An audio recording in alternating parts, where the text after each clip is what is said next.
Hello and welcome to Longship Gaming. Today we are doing a video about Keyforge.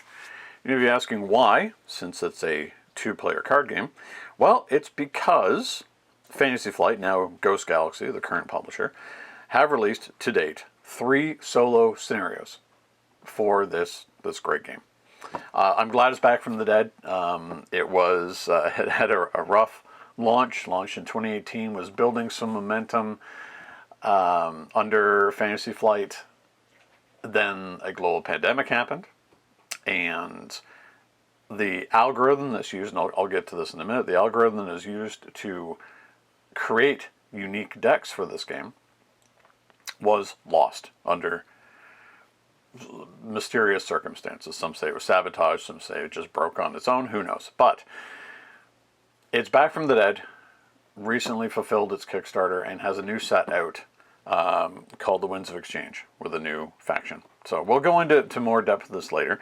But I really had a lot of fun with this game when it first came out. It was starting to build a player base here in the city, and then of course things conspired to make it, well, go away. But it's back, and I really have a lot of fun with it. It's colorful, it's interesting, and since I do have a propensity to enjoy games that have some amount of randomness to them, it was right up my alley in terms of not only playing 2 players, but playing these solo scenarios. Long and short of it is, if you haven't investigated Keyforge, it's well worth checking out, especially if you're a solo gamer. There are lots of elements with the adventures that are solo or co-op that remind me or have taken some notes from other LCGs like Marvel Champions or the Lord of the Rings LCG, or any other Fantasy Flight offering. There aren't that many in this space, and I'm just glad to have another one, especially that has a relatively small footprint. So I'm going to do a quick overview about what Keyforge is about in terms of its setting, and then go into what composes a deck in this game. So first up, we're going to have a look at the setting. So in broad strokes, and this is just a quick summary, Keyforge is set in a world called the Crucible. It's at the center of the universe, and there are these mysterious beings called architects, which are pulling civilizations and living beings from other places in the universe and then cramming them onto this one planet for mysterious reasons. So there's a number of different factions that have come or been brought to Crucible that are thriving and have developed their own interesting cultures. But the main focus for the game's purpose is that on Crucible there are a number of vaults which contain secrets of incredible power. So as the player, when you're using one of your decks, they're called Archon decks, you are playing an Archon. And Archons are extremely powerful beings that are trying to become more powerful. So when they discover one of these vaults, they have to find a way, by utilizing their own abilities and the abilities of the factions that they are aligned with in their decks, to forge 3 keys, hence Keyforge, to open the vault. So it's a race to get the 3 keys before your opponent does. So unlike a game, say, like Magic the Gathering, where you're trying to reduce your opponent's health total from 20 to 0 over the course of a game, you're actually just trying to forge these keys. Now, there are creatures that do fighting and so on, but primarily it's you are trying to get the resources that you need to assemble these 3 keys and then win the game. So for the factions in the game, this is actually a very good rule book. I encourage anybody who wants to get into this to get this 2-player starter. It has 2 intro decks that are like pre-mades to practice with, and a really helpful video that guides you through that first game. All the counters you could possibly need for 2 players, and 2 sealed Archon decks. So later in this video, I still have one of them that's sealed for Winds of Exchange that comes in this box. So I will open this one and see which houses I get. And my plan is to take this one that I open and pit it against the most recent of the solo scenarios to see how well it does.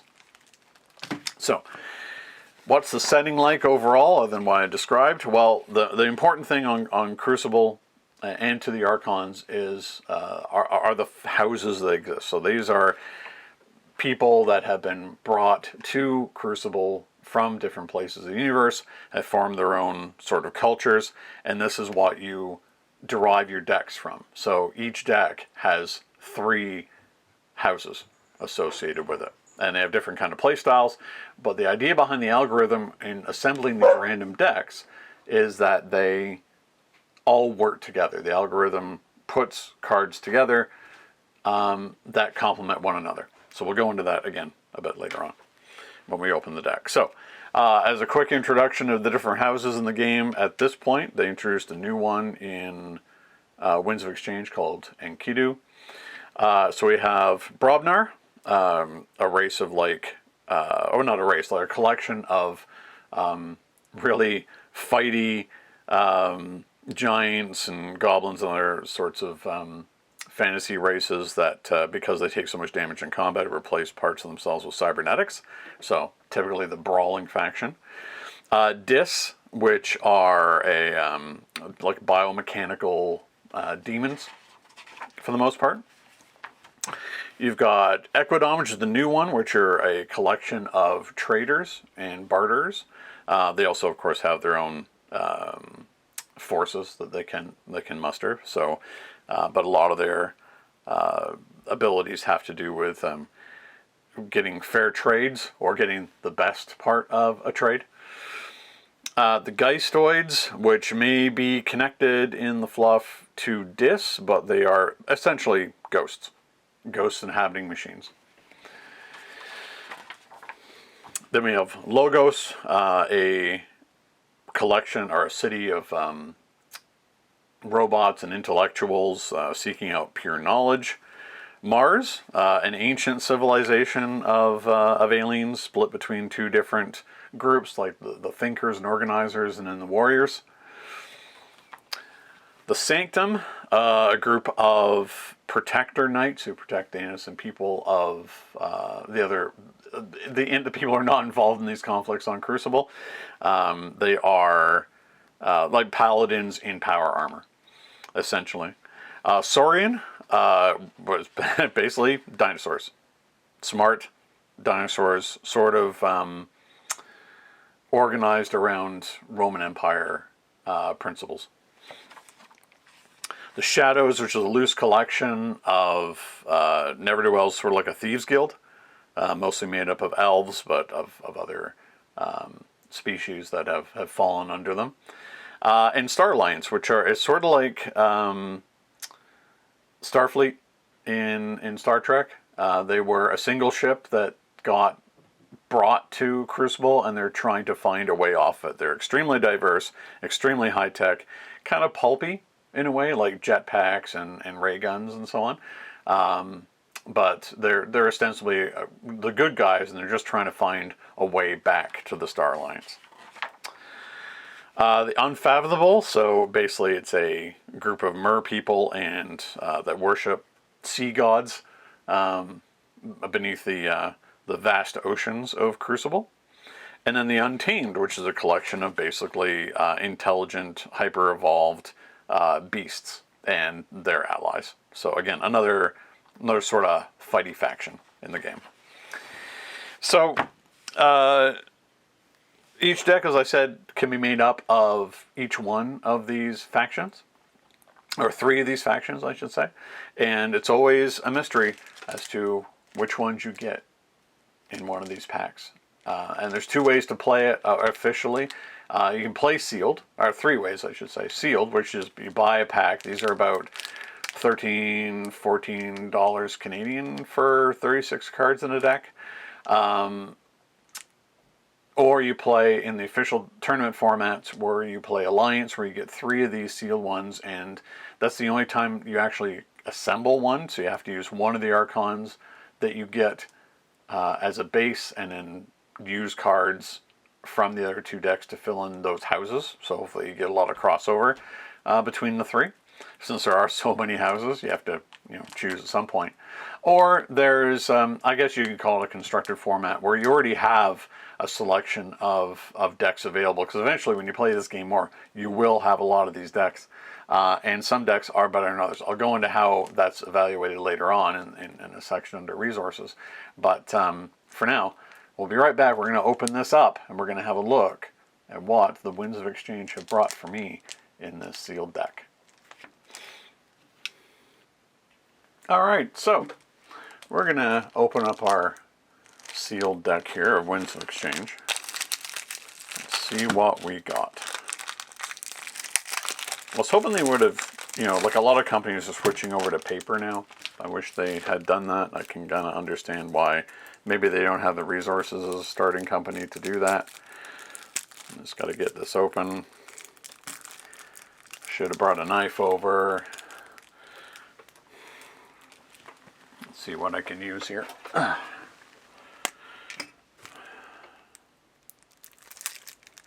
we go.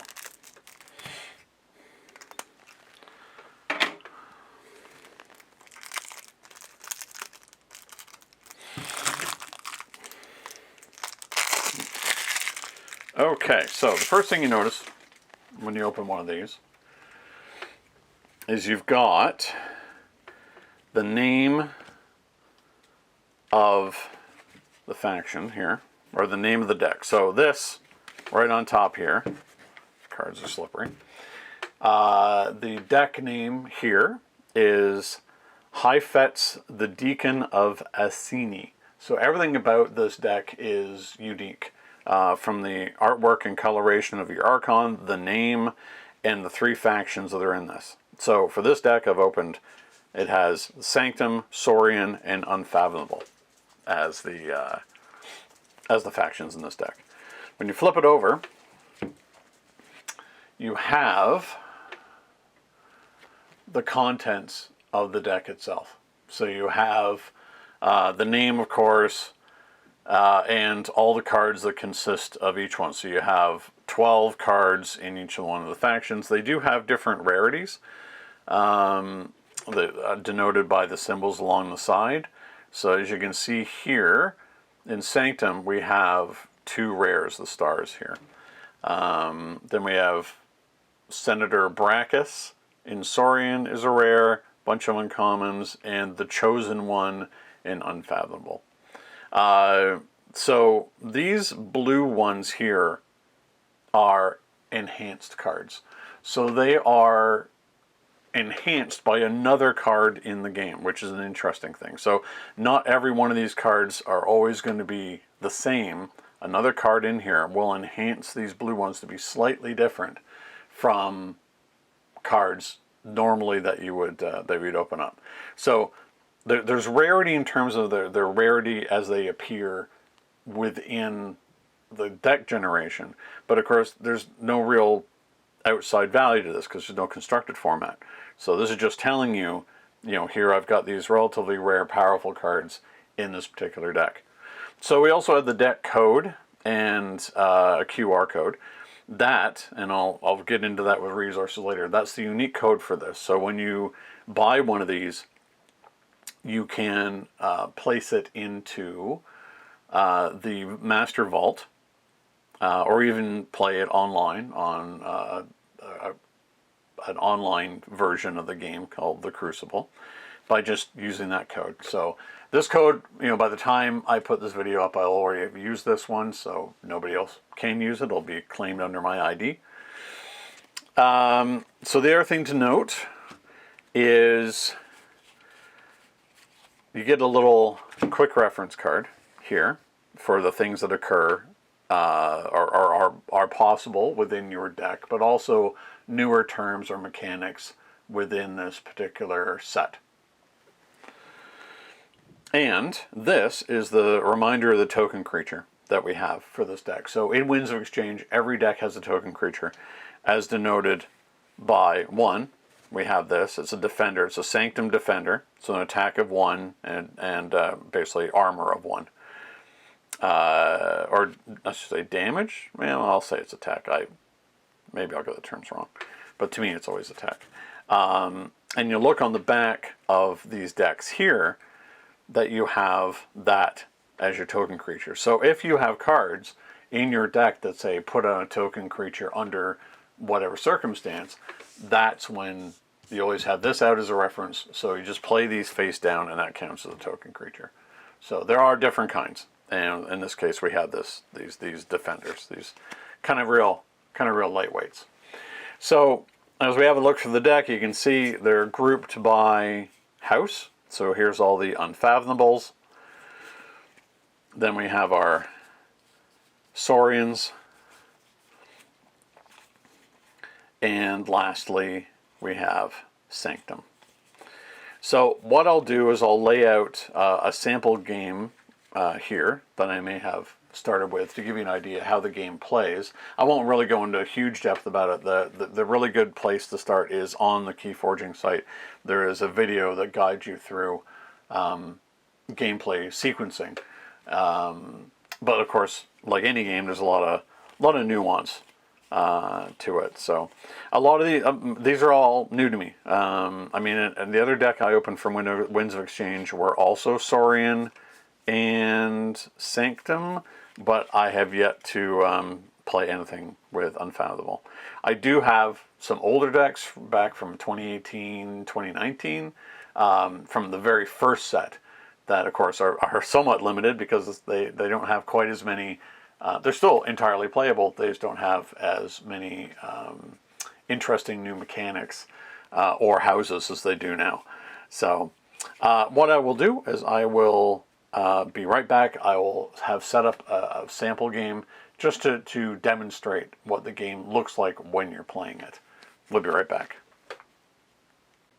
Okay, we're back, and we have a sample game set up here. What a game might look like, missing, of course, our opponent. But just to give you an idea of what we have here, we have our reminder of what our token creature is, our Archon and our house identities here. We have our 3 key trackers, our chain tracker, and let's just say at this point I have 5 Ember. We have our deck here, we have our discard over here. We have, if and not all decks have this ability, but what's called the archive. We have these that are face down, and I'll explain what that is in a moment. We have our 6-card deck, because that's the maximum hand, well, basic maximum hand size. And what we have is our battle line up here at the top with 3 creatures in it, and a zone here where we have our artifacts. So how do you play? Well, this is going to be a quick description. It's not going to be very in-depth, but it just sort of gives you an idea of the purpose of the flow of the game. So your first step during a turn, or on your turn, is to forge a key. So if you have 6 Ember, these little counters here, then you are able to forge one of these keys. And you basically say that you're doing so right at the start. You get rid of the Ember, and then you flip over one of your keys. There you go. So now you're 1/3 of the way there. So let's say for now that's what we're at. Then we choose one of our 3 houses to be able to play on that turn. So playing means to either play a card from your hand, use a card, or discard a card. So we're going to, for example, in our hand here, since we have our 3 different houses, we've got some Unfathomable, we've got a couple of Saurians, and we've got Sanctum. Well, what we have active out here right now is we have an artifact for Sanctum, 1 creature for Sanctum, and 2 Saurians. So I have a choice on my turn. I could pick to play Sanctum, or play more of Saurian. I could choose to play Unfathomable as well. I could play out Covetous Henna, Fathom Reaver, and the Chosen One. So I have 3 creatures there. So let's say, for example, that I wanted to choose Unfathomable as my house for this turn. I can't use or discard or play any cards outside of that house. So what we have is our battle line. So battle line is important. Positioning is important. Basically, when you play more creatures to your battle line, you can only play them to the flanks. So let's say that I want to play Covetous Hema. Covetous Hema goes either to the left or the right. I need to make some more room here. And they always, and when you play them, unless there's a special ability on the card itself, you don't actually, they come in exhausted all the time. So what counts as being played? So Covetous Hema here, it says, while Covetous Hema is not on a flank, it gains elusive. So I won't go into all the different terms. There's a fairly extensive glossary. But there's two important things to note with him. So on play, capture 3. So capture 3 means that if I played this character, he would capture 3 Ember from the opponent's pool and keep them on him. It wouldn't go to your own, it goes to him.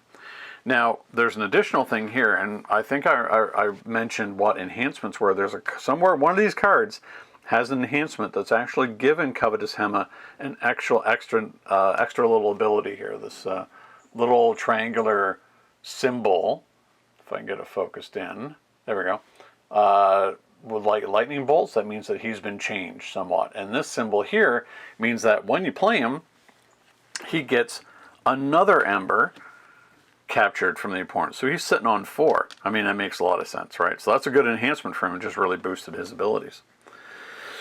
I could continue doing this. I could play Fathom Reaver, so they don't have any of these. So these symbols that are always up in the top left corner always trigger first when you play them. But in this particular case, we have Fathom Reaver, make a token creature. And then while you control a token creature, your opponent refills their hand to 1 less card during the draw card step. So they have an effect. So yet again, and I'm going to have to move some stuff around to make room. You can end up with some fairly broad things. So if I were to play the Fathom Reaver, then we get we get a token creature, one of the defenders, which is interesting because that's not of our house; it's of Sanctum, but it's there for our use. And we can continue doing this. We could now play the Chosen One over on this side. Huge amounts of health. So he has a special ability. Instead of readying creatures they control during their ready card step, your opponent deals 1 damage to the Chosen One for each exhausted creature they control. So that's an interesting sort of board control state. So I could continue to play him. I play him over there. So now I've got a huge number of creatures. But let's say, winding this back a second, that I didn't want to play that house. So these guys are all back into my hand. Instead, I chose to play Saurian. So because these are ready, I can then do different things with them. Again, I could play out cards, and this symbol here means that I draw another card when I play that card. And he doesn't necessarily either. But yeah, let's just say, for example, I play our 2 other Saurians out. I can also, if I had a Saurian I didn't want, I could discard at this phase just to clear out my hand. So what creatures can do is they can attack, they can basically fight or reap. So fighting means that you basically turn to exhaust the card and you say, I'm attacking X, Y, or Z creature on the other side. So let's use an example of, let's put Covetous Hema over on that side.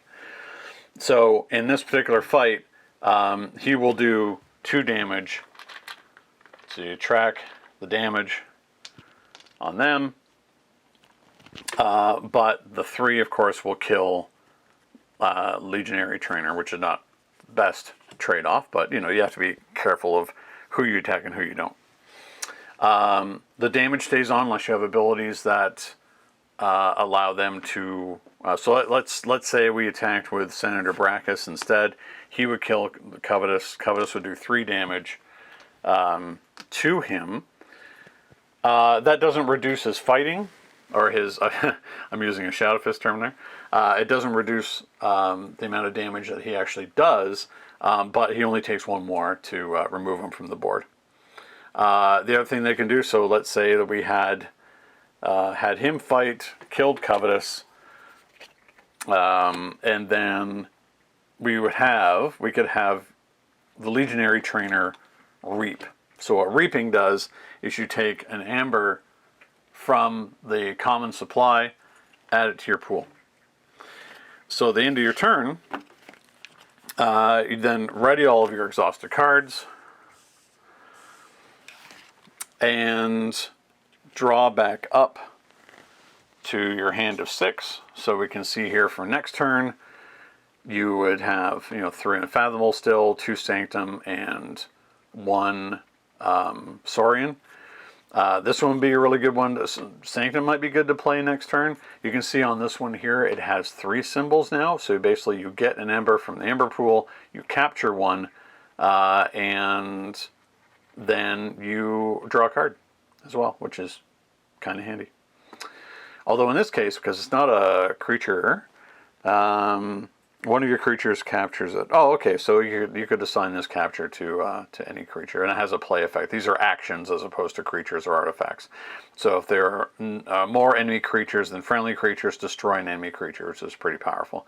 This one's a really pumped up one too, because you get Ember for it, and you draw a card, and you remove an enemy creature from the game. That's pretty potent. And you can do this one too. Request donations. Make a token creature. It captures 2 Ember. So there's lots of ways, lots of synergies here. So for example, if I had more token creatures out, each friendly token creature enters play ready, which is pretty powerful. You can get use out of them right away. So yeah, as usual, it's always going to be luck of the draw. Artifacts are like creatures, so when they come into play, they come into play exhausted for the most part. But then you can use that as an action. So use, again, exhausts. So next time a friendly creature enters play this turn, you may have it enter anywhere in your battle line ready. Also really powerful. Nightapult. That's pretty funny. There's also another class of card called upgrades. So I had on this Battlefield Evangelist an Ostentatious Mount, who is also upgraded a bit. So when you play this one, you get both an Ember and you capture one. Move this creature anywhere in its controller's battle line. So a lot of movement around, and it gains taunt. So taunt means that if you are, you can move him, say, into the middle here. Your creatures on either side cannot be attacked by an enemy creature because this one has taunt. This one has to be attacked. And with the armor value 2, which basically just ignores incoming damage, it's a pretty powerful one. And there's another one that actually, so after fight, to make a token creature. So there's going to be lots of token creatures, I think, in this particular deck. When we finish our turn, opponent plays their turn, comes back to us. When you're at 6 Ember, you're supposed to say check to let your opponent know that you're in a position to forge another key. If nothing happens and you still have enough, then the next turn, you just say right at the start, you forge another key, and there you go. So to explain one more part of the game, we have this chain tracker. So some card effects are so powerful, they cause chains, and chains are basically count up here. It means that you draw 1 less card when you're drawing back up to 6 because you've leveraged an extremely powerful effect. I didn't see any in this one, so in this particular case, I'm not really going to give any. I can't really give an example. I haven't gone through the deck in its entirety, and I probably won't do that until I actually pit it against one of the solo scenarios. So that's a quick overview about how the game is played. Next, I'm going to give you a little introduction to the solo adventures that are out there. And after that, we'll have a look at some of the resources that are available online to get you up and running, playing the game as quickly as possible. We'll be right back. All right, we're back. So not only is Keyforge one of the few card games, multiplayer card games, that I really have enjoyed in the last few years. I mean, every 10 years or so I come back to Magic, but if I had my druthers, I think I'd be playing Keyforge more, and maybe I'll do a video on this in the future. The best multiplayer card game ever made, Shadowfist, which is coming up on 30 years old now and has a dedicated but extremely small player base. One of the things that attracted me back to Keyforge is the fact that there are solo adventures now. So I can take any one of the decks I already have and pit them against one of these three. This is the new one. This came out with the recent Kickstarter with Winds of Exchange, and has a lot of themes that are going to be in the next set. I think there's going to be some new mechanics. One called Haunted that has to do with the size of your discard deck. That's very important in this one. And I hope they do make more of these. I hope they do well. They are from, again, I haven't played a ton of them yet, but what I've encountered so far is a lot of fun. So in our next video, what I'm going to be doing is taking this deck that we just opened and pitting it against Fall of the House of Gormengeist. As far as I know, these are very difficult. This isn't going to be like Marvel Champions, where sometimes you put together exactly the right deck and you're able to beat a new villain, or a new villain to you, on expert on the first try, and that happens. I don't think there's any way for that to happen in this particular case. You really have to get to know the decks that you play to take them up against these. So I've had them here in the order they were released. So this was the original solo one they came out with, The Rise of the Keyraken. Basically, it's a boss fight. You're trying to defeat this massive undersea creature before it eats you. This one here has to do with again, it's also aquatic themed. So you are at the bottom of the ocean and trying to foil a vast conspiracy of creatures in the deep. This one here is more of like a haunted house story. It's a fun little story about where you, as an Archon, one of many, have been invited to a special dinner at this remote house on Crucible. Turns out that the ghostly inhabitant is luring Archons there to basically suck all of their vital essence out of them, leaving husks of their energy behind. So you have to fight your way through the various, you have to explore the rooms, explore the house to find the tools that you need to be able to defeat the main enemy. And you're always hunted by a possessed robot called the Grim Reaper, and of course all the other creatures that come out. So this uses all of the tokens and the cards from the normal game, or the base game, except for keys. You're not forging keys, at least in this mode. You're basically playing. There's a special set of rules. The rules are available, and I'll get into the resources in a minute. The resources are all available on the Keyforging website.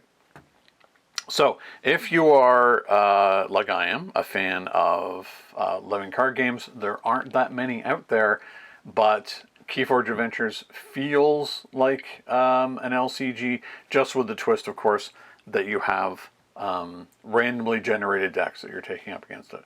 And that gives you new life to the decks you may have opened when you're going to go play in a sealed event. Get a little more life out of them.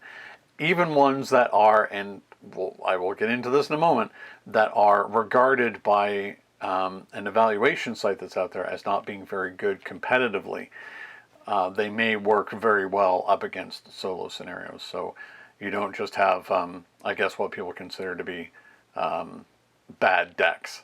You can run pretty much anything against these ones. So we'll be right back, and we'll discuss the resources online to get that you can get the most out of your Keyforge play experience. So in terms of resources for Keyforge, there's two main ones that you really need to know about. Of course, other than, and I'm going to recommend this, do a search either on Facebook or on Discord or on Reddit for groups for Keyforge in your area. They're in a rebuilding phase right now, trying to get these groups together. I'm in Toronto, and there's a recent group that's trying to put together events now that it's back and alive again. Not every store carries it, so I highly encourage doing a search again in those various online resources to see if you can get games in. I mean, it works online on the Crucible, but I mean, it's a lot more fun, of course, to play in person. So your first resource is always going to be the Keyforge, keyforging.com, the new website.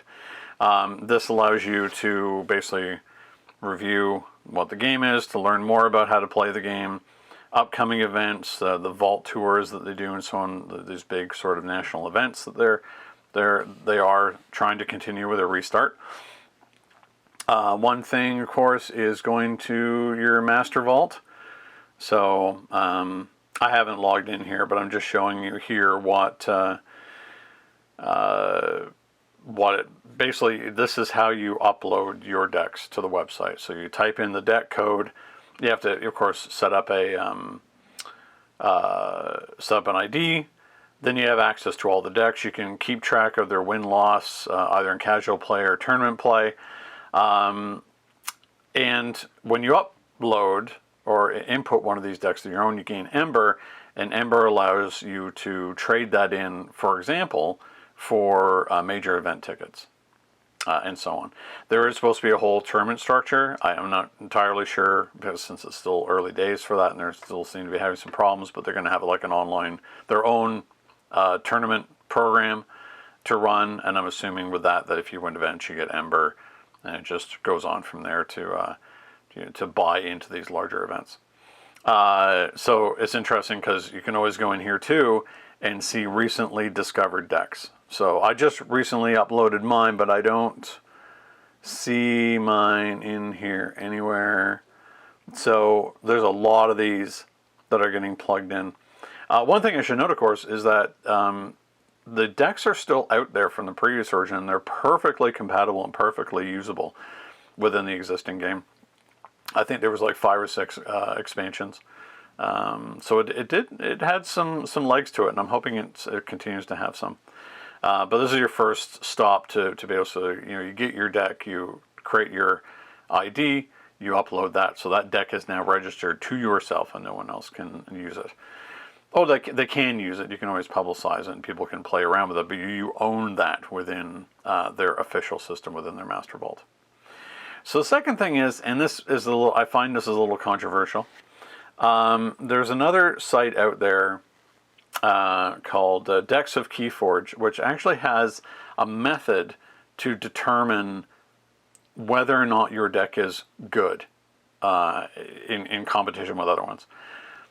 They have, and I'm not going to go into entirely what this is. It's the arc of your deck. Someone has done a lot of effort to rate each individual card and their utility within your deck. So Ember control, expected Ember, artifact control, creature control, efficiency, recursion, and disruption. So I'm not going to go into all these ones. Oh, and effective power, creature protection, and other, that generate what's called an arc score. Now, there's an overall meta that I won't go into for that. But there's another thing called a SAS. So SAS is how synergistic or anti-synergistic your deck is. So you want, the synergies that's the strength of these decks. Now, the problem with this is, so back, I remember when the game first started, you didn't have this utility. You bought the deck, you played it. Unless you played a lot of it, then you wouldn't immediately know whether or not your deck was quote-unquote good. You can only learn by playing. Now this system is in place, and a lot of players really rely on it to judge the relative value or capability of the deck. I think it takes some of the fun away necessarily from sealed. I can see a situation where a person is playing sealed, they immediately go here, they type in they type in the code, or the code they have from the master vault, and input it, and then their hearts fall because they're like, oh, it's not very good, so I'm not gonna win in this scenario. I don't know what the rules are around that. I'm assuming that they don't stop anybody from doing that, but it kind of can take the luster off it instead of just going in blind. So I did look at the decks I currently have. And you're aiming, like any kind of game, you're aiming for this 50%, right? This deck being rated as, having a 50-50 chance against winning against other 50-50 decks in that range. But some are just playing better and some are just playing worse. So, for an example, the previous Winds of Exchange deck that I opened was actually considered to be a bottom 25% tier. Now, I haven't played it against anybody. I've only played it against the scenario, and it seemed okay in the scenario. This one that I just opened, this Haifetz, the Deacon of Azini, I plugged that into the calculation, and it came out with what they refer to, and again, it's just, a rating system, 72 SAS, but that puts it in the top 25% of decks that are out there. So apparently it's a good deck. It's nowhere near a perfect deck, but it's a very good one. So again, this is an available tool for people, but I caution people against relying on it too heavily, because it may, if you're not the type of person who wants to know or be disappointed in the quality of your deck, because you know what? Your opponent could also pull a deck of similar quality. Again, most of these decks are going to be around the 50-50 mark. And as we know, in all card games, piloting the deck is different from just the quality and luck of the draw as well. So, yeah, I encourage pretty much anybody who especially comes from the LCG world and is looking for something that can pull double duty with both playing with people. Nice to get out of the house every so often. Games are pretty quick, I think, or I found, at least traditionally. They may be a bit slower now, I don't know. But, if you find a good group, even play casually, pick one up every so often. For me, going to a sealed night, spending $15 for a few hours of entertainment, I mean, it's cheaper than a movie, and then you take the deck home with you. You can play it against the solo scenarios. So again, anybody who's interested in getting a lot of mileage out of both playing this as a two-player game, and of course, for the purposes of our channel, playing these against solo scenarios, which I will be doing in the future. Probably next video. Next video is going to be this new one, this deck that I opened and putting up against Gormengeist. I think you can get a lot of mileage, a lot of value out of the game. This is about, for the starter, it's about 42 or so Canadian. Each deck is about 13 to 14, and you can probably, or you might, it's hard to say because the game has come back from the dead. You may be able to find older ones going back to the first set for real discount prices, including entire boxes of starters. So, well worth checking out, and I hope you join me for the next Keyforge video, which will be Haifetz against the House of Gormengeist. So thanks very much for watching. Hope you enjoyed it. Let me know in the comments below what kind of experiences you've had with Keyforge, and if you'd like to see more of this content, because I'm excited to bring it to the channel. So until next time, happy gaming. Thank you so much for watching Longship Gaming. If you enjoyed this video, please like, subscribe, and leave a comment. It will really help the channel to grow and improve. Don't forget to hit the bell icon so you'll be notified when more Longship Gaming content goes live. Until next time, happy gaming.